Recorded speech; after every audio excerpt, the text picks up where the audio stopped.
हर हर महादेव दोस्तों, स्वागत है आपका हमारे YouTube चैनल पर। आज की वीडियो में हम सुनेंगे शिव महापुराण श्री रुद्र संहिता पंचम खंड का 14वां अध्याय जलंधर की उत्पत्ति। व्यास जी बोले, संत कुमार जी, जब भगवान शिव ने अपने क्रोध की ज्वाला समुद्र में प्रवाहित कर दी तब क्या हुआ?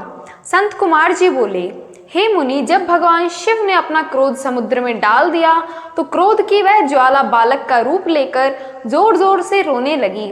उस बालक के रोने की आवाज से सारा संसार भयभीत हो गया।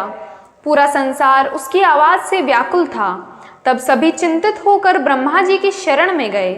तब सब देवताओं ने सादर ब्रह्मा जी को प्रणाम किया और उनकी स्तुति करने लगे। तत्पश्चात बोले, हे ब्रह्मा जी, इस समय हम सभी पर बड़ा ही भारी संकट आन पड़ा है। प्रभु, आप तो सब कुछ जानते ही हैं। उस बालक ने जो समुद्र से उत्पन्न हुआ है अपने भयंकर रुदन द्वारा पूरे संसार को आहत किया है। सभी भय से आतुर हैं। हे महायोगी, आप उस बालक का संहार करके हमें भय मुक्त कराएं। देवताओं की इस प्रकार की प्रार्थना सुनकर ब्रह्मा जी अपने लोक से पृथ्वी लोक पर उतरकर उस समुद्र पर पहुंचे जहां वह बालक विद्यमान था।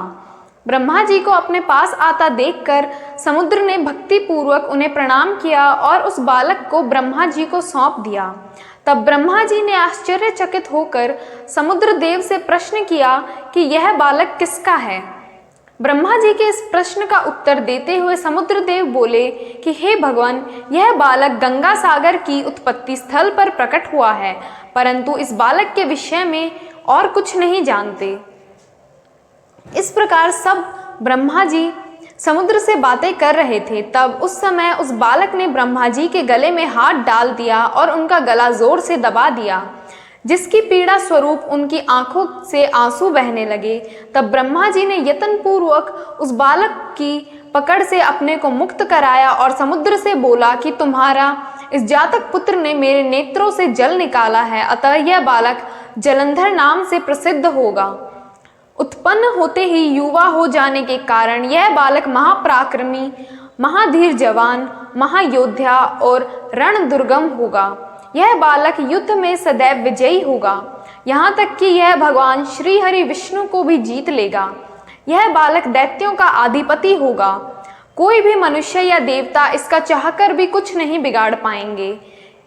इसका संहार केवल त्रिलोकनाथ भगवान शिव के द्वारा ही संभव है। यह कहकर ब्रह्मा जी ने असुरों के गुरु शुक्राचार्य को बुलाया और उनके हाथों से उस बालक को दैत्यों का राजा स्वीकार करते हुए उसका राज्याभिषेक कराया। तत्पश्चात ब्रह्मा जी स्वयं वहां से अंतर्ध्यान हो गए।